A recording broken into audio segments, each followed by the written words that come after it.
오늘 하나님 말씀 이사야 38장 1절에서 8절 말씀 같이 보겠습니다.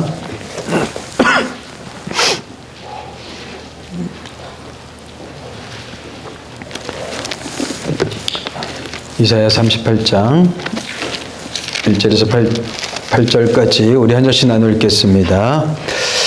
그때 히스기야가 병들어 죽게 되니 아모스의 아들 선지자 이사야가 나아가 그에게 이르되 여호와께서 이같이 말씀하시기를 너는 내 집에 유언하라 네가 죽고 살지 못하리라 하셨나이다 하니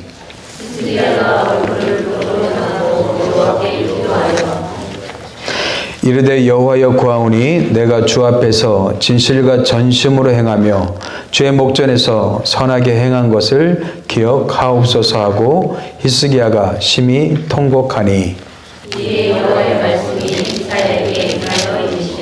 너는 가서 히스기야에게 이르기를 내 조상 다윗의 하나님 여호와께서 이같이 말씀하시기를 내가 내 기도를 들었고 내 눈물을 보았노라 내가 내 수안에 15년을 더하고 너와 이 성을 아수르 왕의 손에서 얻은 자에게고 내가 또 이 성을 보호하리라. 이는 여호와께로 말미암으면 너를 위한 징조이니 곧 여호와께서 하신 말씀을 그가 이루신다는 증거이니라.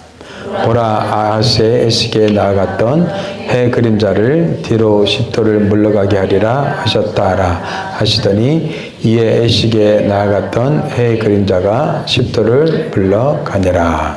아멘. 제가 대학교 1학년 때 일본어를 조금 배웠어요.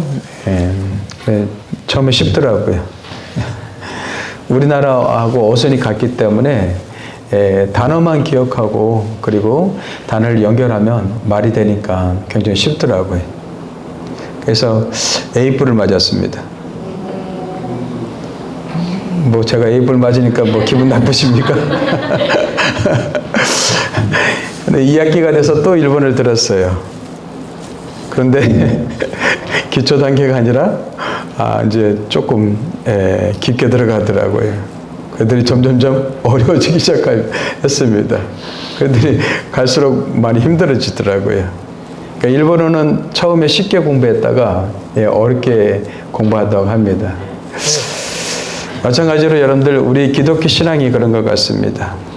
처음 신앙은 예수 믿고 구원받으면 되지. 예수 믿고 천국 가면 됩니다. 간단하게 복음을 전하게 되죠. 그래서 CCC 사역일을 통해서 수많은 사람들이 하나님 당신을 사랑합니다. 당신 예수를 믿으면 구원받습니다. 이렇게 간단하게 복음을 전했어요. 하지만 여러분들 신앙생활 하면 할수록 어때요? 우리 기독교가 쉬우면서도 어렵구나라는 것을 깨닫게 됩니다.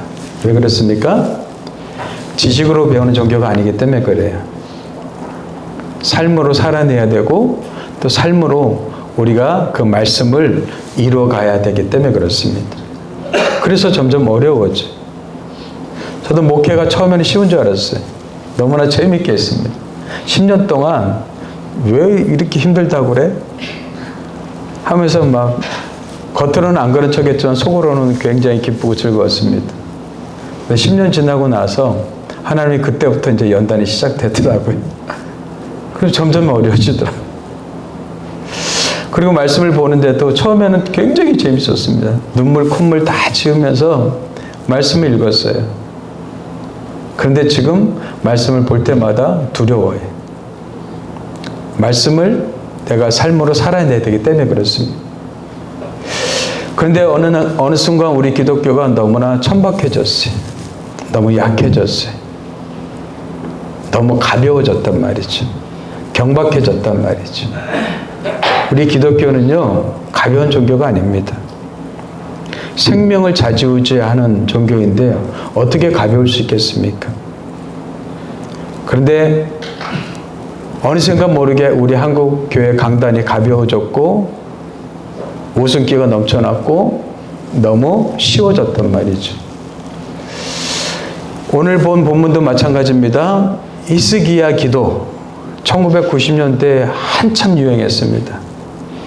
우리도 히스기야처럼 기도하면 우리의 질병이 떠나가고 마귀가 떠나가고 그리고 우리 삶 가운데 영원한 행복과 즐거움이 넘칠 거야. 기적이 일어날 거야 하면서 우리는 많이 기도했었죠.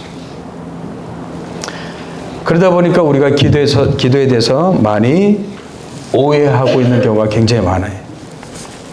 그래서 많은 사람들이 기도를 마치 요술램프의 지니처럼 우리가 기도하면 응답돼야 되는 것처럼 도깨비 방망이처럼 두드리면 은 나와라 뚝딱, 금 나와라 뚝딱 그 즉시 그냥 이루어져야 되는 것처럼 착각하게 되었단 말이죠.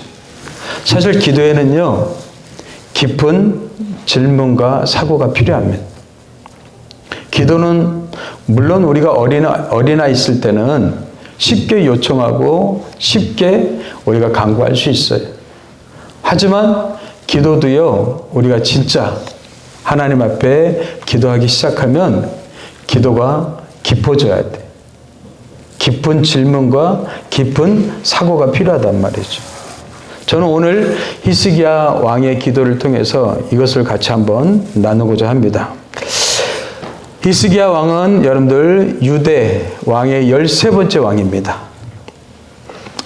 어쩌면 이 히스기야 왕은요, 다윗의 버금간 왕이었습니다. 왕이 되자마자 종교개혁을 통하여서 모든 우상들을 타파하고 아버지가 아하스 왕이었는데 이 아하스 왕이 저질러 놓은 모든 범죄들을 어떻게 해요? 깨끗하게 종교개혁을 통하여서 하나님 앞에 기쁨을 샀던 왕이었습니다. 어쩌면 이 히스기야는 대단하게 역사적으로 대단하게 다윗 다음으로 칭찬받을 왕이었단 말이죠. 그런데 히스기야가 젊을 때 병에 걸렸어요. 죽을 병에 걸렸어요. 그 이야기가 열왕기하, 그 다음에 역대하, 이사야 세 군데에서 나타나고 있습니다. 여러분 성경에서 이렇게 세 번에 걸쳐서 기록됐다는 것은 뭐예요? 중요한 이야기라는 것이죠. 그런데 많은 사람들이 히스기야 왕의 치유에만 초점을 맞추고 그 뒷이야기를 보지 않아요. 그래서 치유 얘기에 초점 맞추다 보니까 우리도 이렇게 하면 치유될 수 있다 하면서 많은 사람들이 그것을 보편화시켜 버렸어요. 여러분들 보편성이 있다는 것은 뭐예요? 항상 그 일이 일어난다는 것이죠. 예외가 없다는 것이죠. 물론 한두 개 예외는 있겠지만 계속 일어난다는 뜻이에요. 근데 히스기야 왕의 기도는 보편적 기도가 아니었단 말이죠. 많은 사람들이 히스기야가 치유받은 그 이야기를 통해서 많은 크리스찬들이 열광을 했습니다. 히스기야는 병에 걸린 다음에 선지자 이사야의 통보를 받았어요. 너는 곧 죽게 될 것이다. 그 즉시 히스기야는 벽면을 향하여서 얼굴을 하나님 앞에 내려놓고 하나님 앞에 전심으로 기도하기 시작하죠. 그리고 통곡하면서 간절하게 기도하고 있는 것을 볼 수가 있습니다. 2절에서 5절 다시 한번 보십시오. 2절에서 5절 여호와여 구하오니 내가 주 앞에서 진실과 전심으로 행하며 주의 목전에서 선하게 행한 것을 기억하옵소서. 진실과 전심으로 행했어요. 그리고 주의 목전에서 선한 일을 많이 했단 말이죠. 하나님 이것을 기억해 주십시오 하고 하면서 히스기야가 심히 통곡하면서 하나님 앞에 기도했단 말이죠. 근데 하나님께서 이것을 어떻게 해요? 보시고 들으셨단 말이에요. 그래서 이렇게 말씀하십니다. 내가 내 기도를 들었고 내 눈물을 보았노라. 그리고 나서 내 연수를 15년을 더하겠다. 이렇게 말씀하시. 여러분들 15년을 더 살면 얼마나 좋겠어요. 그죠? 내가 80세에 죽는데 15년을 더하면 몇 살이에요? 95살이잖아요. 그죠? 얼마나 좋겠습니까? 그래서 이 절박한 상황에 놓여 있는 많은 크리스찬들이 히스기야 기도를 통해서 은혜를 받고 하나님 앞에 눈물로 통곡하며 기도를 했습니다. 수많은 사람들이 그렇게 기도했겠죠. 하지만 그 중에는 치유받는 사람도 있을 것이고 그러지 못한 사람도 있었을 것입니다.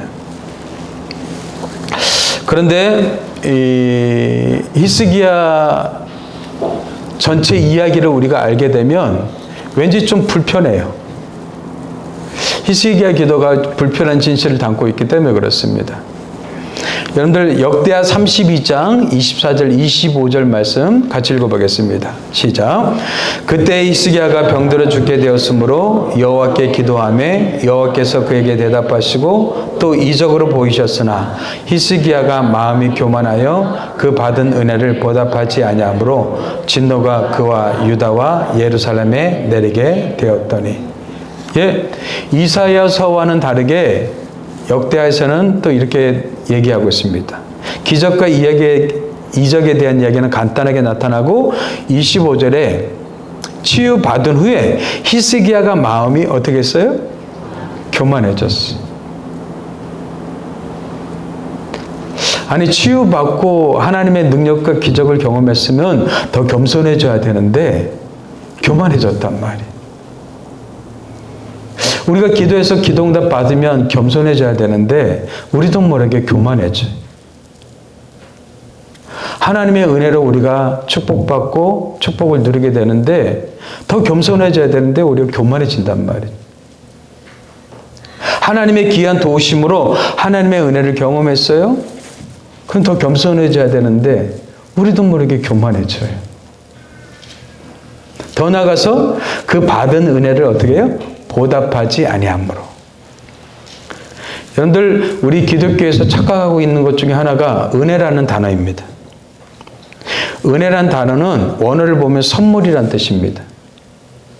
근데 이 은혜라는 단어, 선물이라는 단어가 어느 순간 왜곡되고 변질되어져 버렸어요. 그냥 무조건 받는 게 선물이 아닙니다. 예수님 당시에 쓰여졌던 은혜라는 단어는요, 내가 그것을 받은 것에 대한 보답을 드리는 게 은혜였어요. 예를 들어서 어떤 사람이 나에게 심장을 이식해 줬어요? 그렇다면 뭐예요? 나를 이식해 주신 그 생명에 우리가 감사함으로 그에 걸맞는 삶을 살아가야지 그 보답하는 것이죠. 근데 우리는 선물 받고 땡큐, 감사합니다. 그리고 내 멋대로 사는 거예요. 그래서 한국교회에서 이 은혜라는 단어가 굉장히 왜곡되고 잘못되어졌단 말이에요. 우리는 하나님의 은혜로 말미암아 구원받고 하나님의 자녀가 된 줄 믿습니다. 예수 그리스도의 십자가의 은혜로 우리는 모든 죄가 용서받고 영원한 생명을 주셨음을 믿습니다. 그렇다면 우리는 이제 그에 보답하는 걸맞는 삶을 살아가는 게 은혜란 말이에요. 그래서 사도 바울은 로마서에서 믿음과 순종이라는 단어를 같이 쓰고 있어요. 그런데 우리는 축복만 받을 줄 알았지 책임의 의무를 다하지 않는단 말이지. 하나님의 은혜는 받았지만 그에 걸맞는 삶을 살아가지 않는단 말이에요. 이게 지금 한국교회에서 왜곡된 은혜라는 단어입니다. 지금 오늘 말씀이 히스기야가 마음이 교만하여 그 받은 은혜를 보답하지 아니하므로, 그러면 하나님은 히스기야를 치유하신 이유와 목적이 뭐라는 거예요? 그 은혜에 보답하는 삶을 살길 바라셨다는 거예요. 그게 뭐겠어요? 그가 병에 걸리기 전에 하나님 앞에서 했던 모든 선함과 모든 우상을 타파하고 하나님 마음에 합한 그런 삶을 계속 살기를 원했단 말이죠. 그런데 놀랍게도 하나님의 기적과 이적을 경험한 히스기야가 어떻게 해요? 겸손해진 게 아니라 마음이 교만해졌다는 사실입니다. 이게 사람의 마음이에요. 왜 그러잖아요? 화장실 들어갈 때하고 나올 때가 다르다고 그러잖아요. 우리는 간절할 때 하나님 앞에 기도하고 요청합니다. 근데 응답해 주시면 그 순간부터 마음이 또 달라진단 말이죠. 하나님의 은혜에 보답하는 그런 삶을 살지 않는단 말이에요. 그래서 여러분들, 히스기야의 기도는요, 사실 모범이 아닙니다. 반면 교사입니다. 많은 사람들이 히스기야의 기도를 따라서 우리도 이렇게 기도하면 치유받을 수 있을 것이야, 거기에만 머물러 있단 말이에요. 이런 기도가 우리의 기독교를 너무 가볍게 만드는 거예요.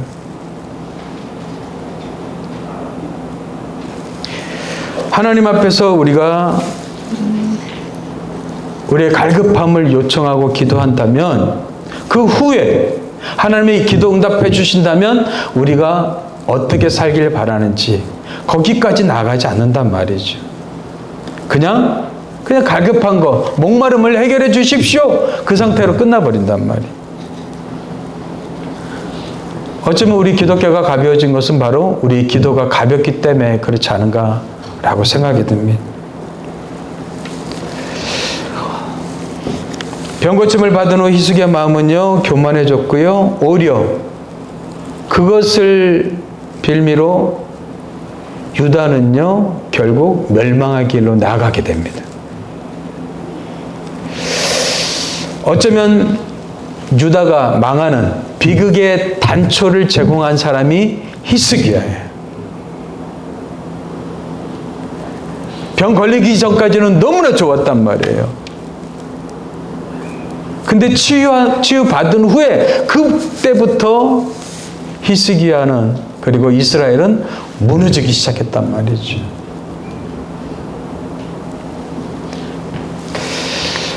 그 무너진 이야기 에피소드를 성경에서는 두 가지로 기록하고 있습니다. 그 첫 번째가요, 열왕기하 여러분들 20장 12절에서 17절에 나오는 이야기. 열왕기하 20장에 보면요, 그때 당시에 주변 국가의 가장 강력한 국가가 아수르라는 그런 제국이 첫 번째 제국입니다. 이 제국이 있었어요. 강력한 국가였어요. 근데 새로운 신흥 국가 바벨론이라는 두 번째 제국이 되는 바벨론이 등장합니다. 근데 이 바벨론의 왕 중에 부르닥 발라단이라는 왕이 있는데, 왕이요 히스기야가 나았다는 소식을 듣고 사절단을 보내요. 그리고 축하 선물과 그 다음에 편지를 통해서 사절단을 보낸단 말이죠. 그래서 건강 회복을 축하를 해줘요. 근데 실제 목적은요, 이 남유다와 그 군사 동맹을 맺어갖고 아시리아에 대항하려고 하는 그런 계획을 갖고 있었단 말이에요. 여러분들, 국가 간의 관계는요, 실용이 목적입니다. 자기 국가를 보존시키고 국민들을 보호시키는 것. 이런 목적하에 서로 관계의 수교를 맺게 되는 것이죠. 지금 바벨론, 신흥 바벨론은 뭐예요? 그런 목적을 갖고 지금 유다한테 접근한 거예요. 근데 그 바벨론의 왕의 사절단이 와서 축하해주고 선물 주니까는 이 히스기야 마음이 어떻게 해요? 그냥 너무 기쁜 나머지 자기의 모든 것을 다 열어제치고 보여줬어요. 그 이야기가 지금 열왕기하 20장 13절에 나타나고 있어요. 2절 보세요. 히스기야가 사자들의 말을 듣고 자기 보물고의 금은과 향품과 보배로운 기름과 그의 군기고와 창고의 모든 것을 다 사자들에게 보였는데, 왕궁과 그의 나라 안에 있는 모든 것 중에서 히스기야가 그에게 보이지 아니한 것이 없더라. 싸그리 싹싹 다 보여줬어요.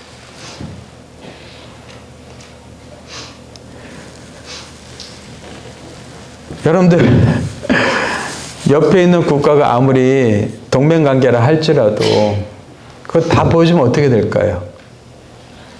사람은 견물생심이라고요. 그것을 빼앗고 싶지 않겠어요?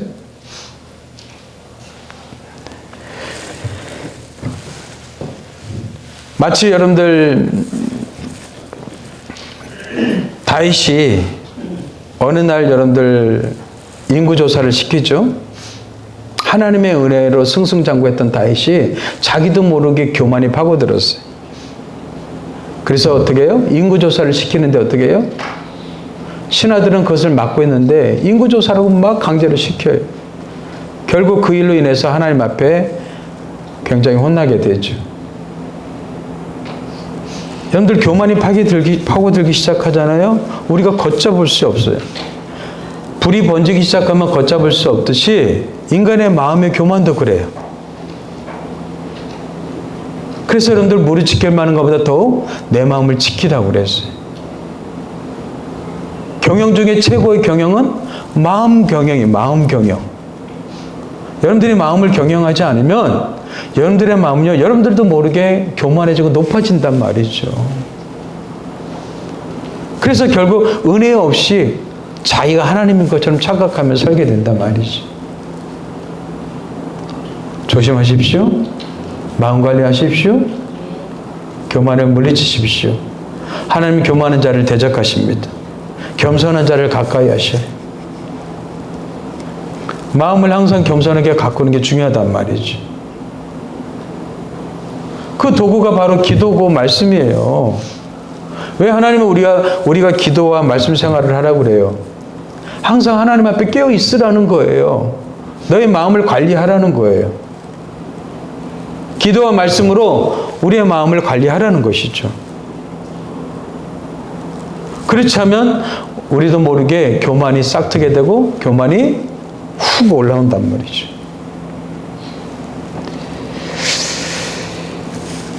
결국 이 일로 인해서 남유다는 바벨론에 의해서 망하게 되죠. 3번에 걸쳐서 이 유다를 공격하게 됩니다. 그리고 그 후손들은 비참하게 포로로 끌려가게 되죠. 두 번째 이야기는요, 역대하 33장에 나타나고 있습니다. 역대하 33장에 아들 므낫셋 왕 이야기가 나옵니다. 히스기야가 13대니까 그 아들이 14대 왕이죠. 아들 므낫셋 왕 이야기가 나타나고 있는데, 이 므낫셋 왕은요 14대 왕으로서 55년 동안 통치합니다. 55년 동안요. 근데 그에 대한 평가를 역대하 33장에서 이렇게 얘기하고 있습니다. 므낫세가 왕위에 오를 때 나이가 몇 살이요? 몇 살이요? 12세예요. 그러면 여러분들 이 므낫셋을 언제 낳았다는 거예요? 히스기야가 병이 고침 받은 후에, 그리고 3년 뒤에 이 므낫셋을 낳았다는 거예요. 만약에 히스기야가 죽었더라면 어떻게 됐을까요? 이 아이는 없었을 테죠. 차라리 죽는 게 나을 뻔했어요. 왜요? 그 뒷이야기를 보십시오. 예루살렘에서 55년 동안 다스리며 여호와 보시기에, 하나님 보시기에 뭐 했어요? 악을 행하여 여호와께서 이스라엘 자손 앞에서 쫓아내신 이방 사람들의 가증한 일을 본받아 그의 아버지 히스기야가 헐어버린 산당을 다시 세우며 바알들을 위하여 제단을 쌓으며 아세라 목상을 만들며 하늘의 모든 일월 성신을 경배하며 섬기며, 우상 숭배에 누구보다도 앞섰던 사람이에요. 이 악한 왕이 55년 동안 통치를 했어요. 그럼 이스라엘 백성들이 어떻게 되겠어요? 지도자의 영향이 크지 않습니까? 지도자를 따라가지 않겠어요?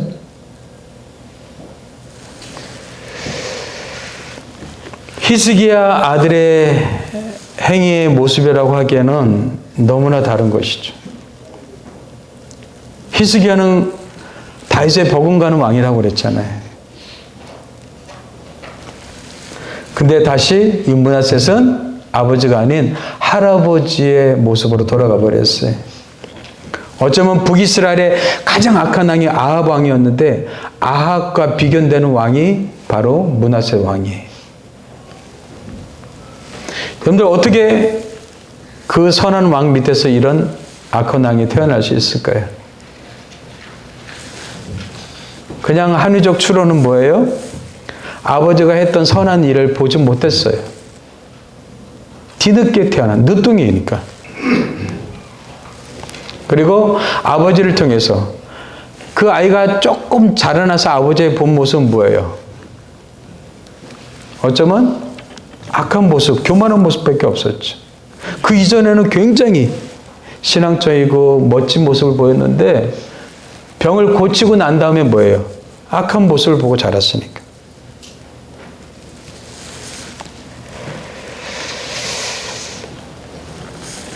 그렇다면 우리는 히스기야 이 왕의 이야기를 통해서 여러분들 우리의 기도가 응답되어야 될 이유가 무엇입니까?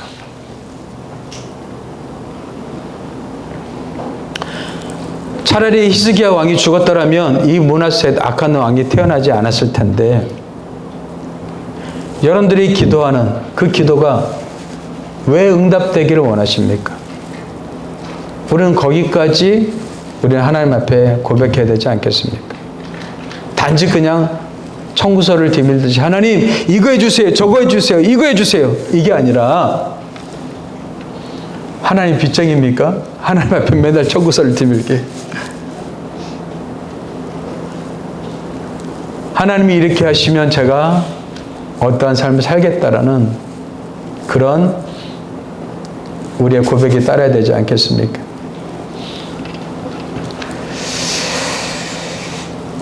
그래서 히스기야 기도는요 모범적 기도가 아닙니다. 우리에게 주는 반면 교사지요.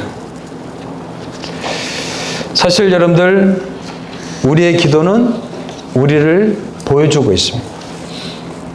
우리가 하는 기도가 바로 우리의 모습이라는 것이죠. 그래서 여러분들 이탈리아 영상 카를로 카레토라는 사람이 있는데 이렇게 얘기했어요. 같이 읽어보겠습니다. 시작. 우리가 어떻게 기도하는가는 우리가 어떤 사람인지를 말해준다.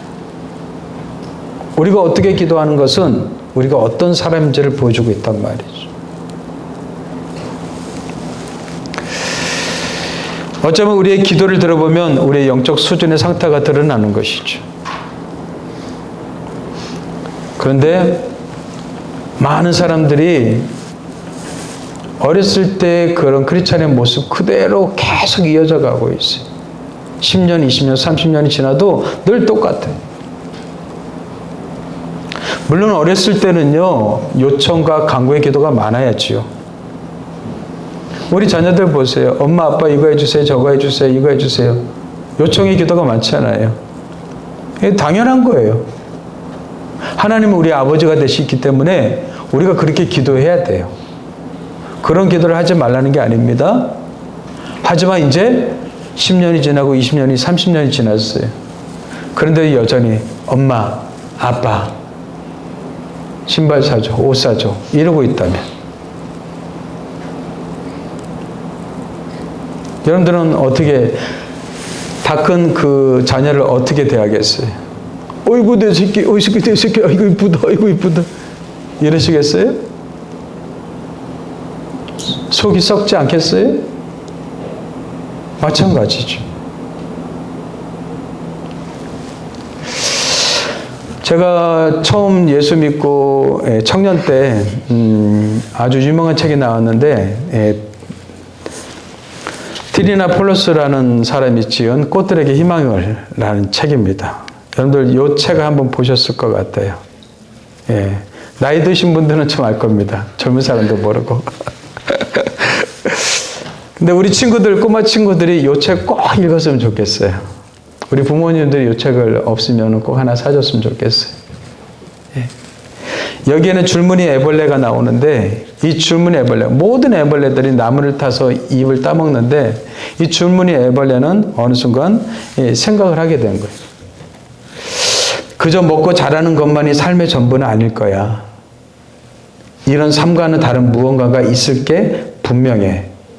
삶에는 그냥 먹고 자라는 것 말고도 더 보람이 있는 일이 있지 않을까?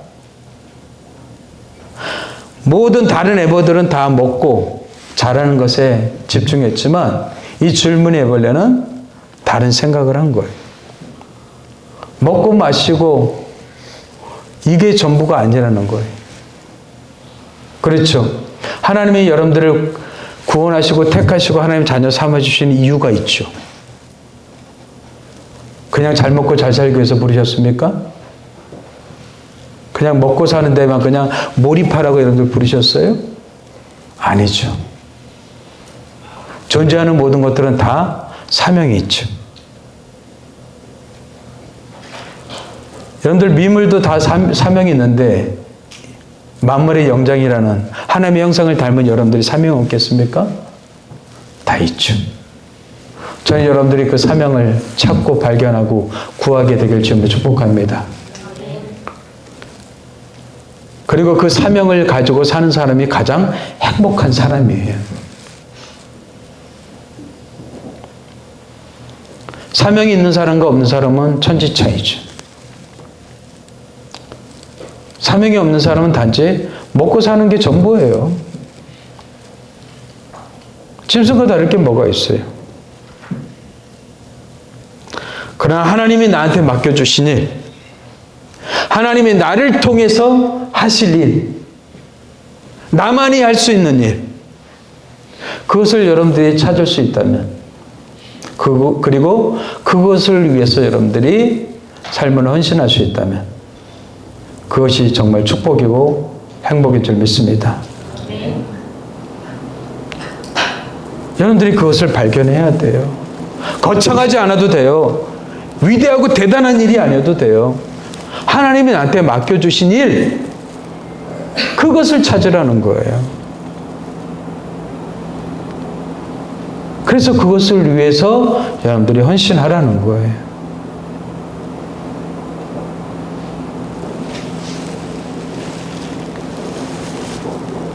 어제 금요 기도에도 제가 그런 이야기를 들었는데, 말레이시아에서 선교하시는 선교사님인데 젊은 분이셔요. 아이들이 막 돌을 깨고 어려서부터 공부도 안 하면서 일을 하는 모습을 보면서 마음에 그냥 중심이 그냥 불붙듯이 타올랐어요. 이 아이들을 위해서 내가 헌신하리라 하는 마음이 들었어요.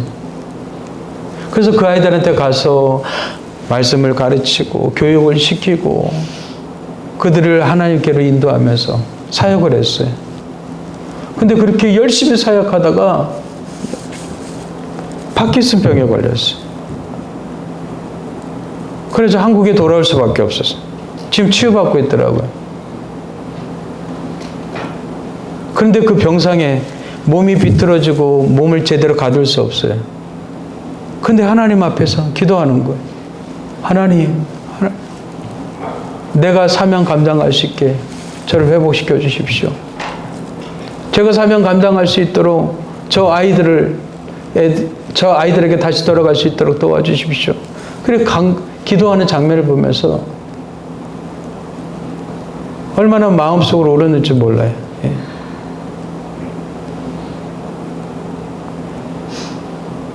사명이 무엇이길래 자기는 그렇게 힘들고 어려운 상황 속에서 그 아이들을 기억하면서 그들을 위해서 기도하고 있고 그들에게 보내달라고 요청하는 그 기도를 보면서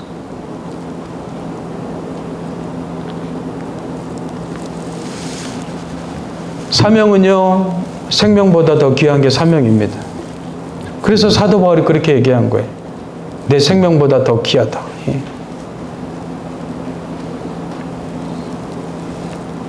이 땅에 왔다가 잠시 우리는 왔다 갑니다. 어떤 사람은 그냥 단지 먹고 마시는 것에 신경 쓰고 배불리고 모으는 것에 신경 쓰다가 그냥 가버려요. 하지만 어떤 사람은 한 영혼을 위해서, 한 사람을 위해서, 하나님 나라를 위해서 애쓰고 수고하고 눈물로 기도하는 사람이 있단 말이죠. 저는 우리의 기도가 이제 좀 달라졌으면 좋겠습니다. 여러분들의 신앙이 좀 더 성숙해져 갔으면 좋겠습니다. 예. 아멘 안 하셔도 할 수 없고요. 여러분들 터닝 포인트라는 단어 아시죠? 예. 어떤 새로운 방향으로의 전환점을 얘기해 주고 있어요. 방향 전환이 있죠. 하나님 없이 살았던 사람이 다시 하나님께 돌아오는 거, 터닝 포인트죠. 회개라고 합니다. 근데 여러분들 티핑 포인트라는 단어가 있어요.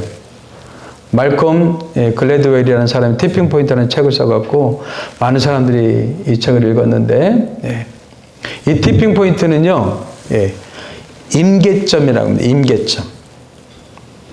여러분들 물은 99도가 100도가 되기 전까지는 끓지 않죠? 근데 100도가 되는 순간 어떻게 해요? 물이 끓어오르기 시작합니다. 그걸 임계점이라고 그래요. 이 살아보니까요, 모든 것에 임계점이 있더라고요. 우리 친구들 공부할 때 임계점을 뛰어넘어야 돼. 근데 임계점에 도달할수록 힘들어요. 포기하고 싶고 내려놓고 싶어요. 근데 그것을 뛰어넘어야지 이제 공부가 쉬워져요. 제가 영어를 못했었는데 저 때 처음으로 문법책 맨투맨이라는 책이 나왔어요. 5권짜리 종합 맨투맨 해갖고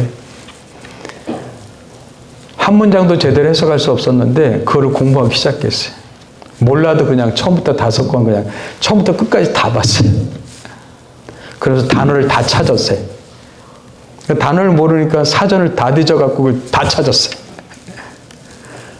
그래도 모르겠더라고요. 근데 단어를 찾아서 그 밑에 뜻이 있잖아요. 2번째는 조금 시간이 덜 걸렸어요. 그리고 세 번째 볼 때부터 이제 조금씩 영어가 보이기 시작하더라고요. 그리고 4번째 보니까 영어가 이제 들어오기 시작해요. 그 임계점이죠. 그 7번을 봤어요. 그 문법이 달달달 암기되어 있어요. 그 문법은 안 보고도 가르칠 수가 있어요. 이 임계점입니다. 근데 우리는 한 번, 2번 해보고 어떻게 해요? 내 머리는 나빠 하면서 포기한단 말이죠. 아니에요. 그걸 뛰어넘어야 돼. 운동할 때도 마찬가지. 운동도 정말 포기하고 싶을 때, 내려놓고 싶을 때, 그때가 뛰어넘을 때. 하율이 잘 알았지? 포기하고 싶을 때, 내려놓고 싶을 때, 그걸 뛰어넘어야 돼. 그 임계점이에요, 임계점. 그걸 한 번씩은 다 뛰어넘어야지만 내가 실력을 쌓을 수 있단 말이죠. 기도도 마찬가지입니다. 여러분들 기도하는데 한 번, 2번 해보고 하나님 안 계신 것 같고 멀리 계신 것 같고 기도가 어렵고 힘들고 아니에요. 해보세요. 기도하셔야 됩니다. 하나님 앞에 꾸준히 시간을 내시고 기도하셔야 돼요. 근데 어느 순간 그 임계점에 딱 도달한단 말이죠. 어느 순간 하나님이 내게 말씀하셔요. 그 음성이 들려와요. 그리고 나 자신을 뛰어넘는 기도를 하게 된단 말이죠.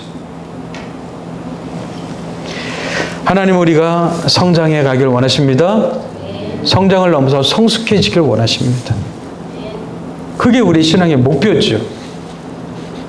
기독교는요 단지 기도하고 축복받고 천국 가고 이게 아니란 말이에요. 기독교를 너무 단순화시켰단 말이에요. 기독교는 그런 종교가 아닙니다. 기독교는요 하나님과 인격적인 관계를 맺는 거예요. 주님과 친밀해지는 거예요. 여러분들이 왜 그렇게 사십니까? 하나님을 만나지 못했기 때문에요. 딴 거 없습니다. 하나님을 만나지 못했기 때문에 우리는 너무 쉽게 사는 거죠. 하나님 만나면요 그렇게 쉽게 살 수가 없어요. 하나님을 만나셔야 됩니다. 하나님과 깊은 교제를 가지셔야 됩니다. 임계점을 뛰어넘으셔야 돼요. 그러면 하나님의 음성이 들리기 시작하고 하나님 내게 주시는 사명을 발견하게 되고 그것을 따라 살기 시작한단 말이죠. 그럴 때 우리는 사마리아 여인처럼 기쁘게 즐겁게 내가 메시아를 만났다. 내가 내 메시아를 봤다. 이렇게 증거하게 되는 것이죠. 우리 기도도 달라지기 시작하죠. 하나님 이거 해주세요. 저거 해주세요. 이렇게 되기를 원합니다. 늘 이런 기도가 아니라 이제는 뭐예요? 하나님의 나라를 위해서 기도하게 되죠. 하나님의 의를 위해서 기도하게 시작한단 말이에요. 우리가 잘 아는 말씀이죠. 그러므로 염려에 이르기를 무엇을 먹을까 무엇을 마실까 무엇을 입을까 하지 말라. 예. 다른 애벌레들처럼 다 이렇게 먹을 거 마실 거 입을 거 이것만 걱정하고 염려하며 살잖아요. 근데 줄무늬 애벌레는 그러지 않았어요. 얘는 다 이방인들이 구하는 것이라. 예. 이방인들이 구하는 것이래요. 예수 믿지 않는 사람들이 구하는 것이래요. 세상 사람들은 다 이렇게 살죠. 무엇을 먹을까, 무엇을 마실까, 무엇을 입을까. 그런데 이러한 것들은 너희 하늘 아버지께서 이 모든 것이 너에게 있어야 할 줄을 아신다. 안다 그러셨어요. 하나님이 아신다. 너희들의 필요를 아신다. 하나님 말씀하셔요. 그러면서 그런즉 너희는 누구예요? 우리 하나님의 백성들이잖아요. 먼저는 뭐예요? 우선순위. 여러분들의 삶의 우선순위가 바뀌어야 된단 말이에요. 먼저 그의 나라와 그의 의를 구하라. 기도의 내용이 달라지는 거죠. 그의 나라와 그의 의가 되는 거죠. 그리하면 이 모든 것을 너에게 더하시리라. 먼저 그의 나라와 그의 의. 여러분들 하나님의 나라는 여러분들 통치라고 그랬죠? 하나님이 우리를 통치하신다고 그랬어요. 지금도 말씀으로 성령으로 우리를 통치하신다고 그랬어요. 그리고 의는 무엇입니까? 의는요, 여러분들 하나님과 우리 사이의 관계적인 단어가 의입니다. 의. 우리가 성령 안에서 하나님 나라를 누리고 선포하는 공동체라고 그랬잖아요. 하나님은요, 하나님의 의의 관계를 우리하고 먼저 맺으시는 거예요. 그 의라는 단어는 관계적 용어예요. 쉽게 더 설명하면 아버지와 자녀 관계 있죠? 아버지는 자녀에 대한 뭘 다해요? 의무를 다하죠. 책임을 다해요. 내가 자녀를 낳게 되면 자녀에 대한 책임을 다한단 말이에요. 우리 전사님이 하루를 볼 때 얼마나 꿀이 떨어지는지요? 왜요? 너무 이쁘거든요. 그 하루가 뭐예요? 신발이 이제 크니까 신발이 작아지잖아요. 그럼 어떻게 해요? 신발 사주죠. 옷이 작아지는 건 어떻게 해요? 옷 사주죠. 그냥 꿀이 떨어지면서 그냥 기쁨으로 사주는 거예요. 왜? 관계적 의란 말이에요. 그게 의. 뭐예요? 하나님이 우리와 관계를 맺으셨어요. 하나님은 아버지, 우리는 자녀. 그러면 하나님은 뭐예요? 우리들에 대한 뭐예요? 책임을 다하시는 거예요. 너희 필요를 알아. 내가 너희들을 책임져 줄게. 이 말이에요. 그렇다면 자녀 입장에서는 뭐예요? 자녀 입장에서는 하나님의 아버지의 마음과 뜻을 깨달아서 어떻게 해요? 그 마음의 뜻에 걸맞는 삶을 살아가는 것. 이게 의란 말이에요. 의를 뭐 똑바른 일, 바른 일 이렇게 생각하지 마시고 관계적 단어로 생각하셔야 돼요. 하나님과 우리 사이에서 하나님은 신실하게 하나님의 당신의 아버지 되심을 우리한테 보여주시고 책임을 다하시는 거예요. 그러면 우리도 또한 자녀로서 하나님 앞에 어떻게 해요? 신실하게 하나님 앞에 의무를, 책임을 다하길 원하시는 거예요. 그게 바로 하나님 나라와 하나님의 의예요. 그 의를 구하라는 거예요.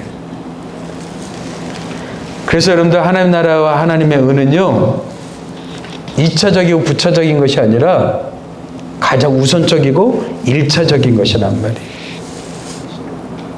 세상 것을 구하기보다 먼저 하나님의 나라와 의를 구하는 이런 성숙한 기도가 우리 가운데 있게 되기를 주님으로 축복합니다. 이제는 우리가 어린아이에서 벗어나서 장성한 그리스도의 분량까지 성장하고 자라가야 되지 않겠습니까? 기독교는요, 쉬운 종교가 아니에요. 가벼운 종교가 아닙니다. 우리 기독교 신앙은요, 이 온 우주 만물의 주인이신 그 하나님 아버지께서 당신을 내어주신 사건이에요.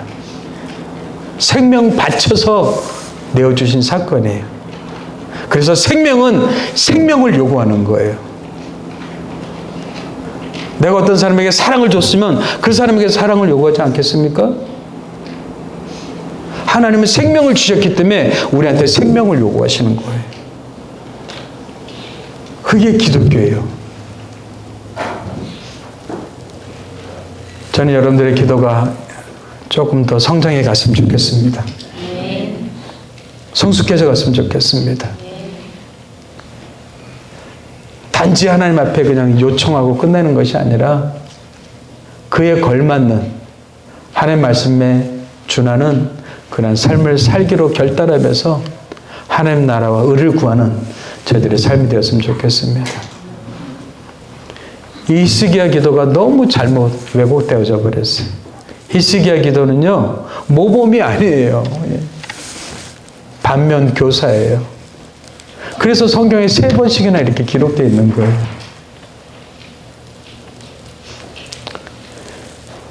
저와 여러분이 하나님 앞에 사랑받고 인정받고 칭찬받는 삶이 되길 주님으로 축복합니다.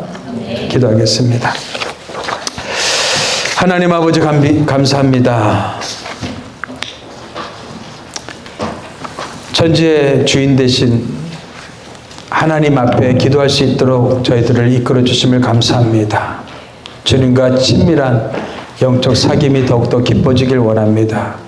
우리가 주님의 마음을 가지고 기도하며 세상을 바라보길 원합니다. 우리에게 믿음을 더하여 주시고 우리를 성장시켜 주옵소서. 주님 말씀 아름답게 성장하고 성숙해가는 우리 선원 가족들 되게 축복하여 주시옵소서. 감사하고 예수님의 이름으로 기도합니다. 아멘.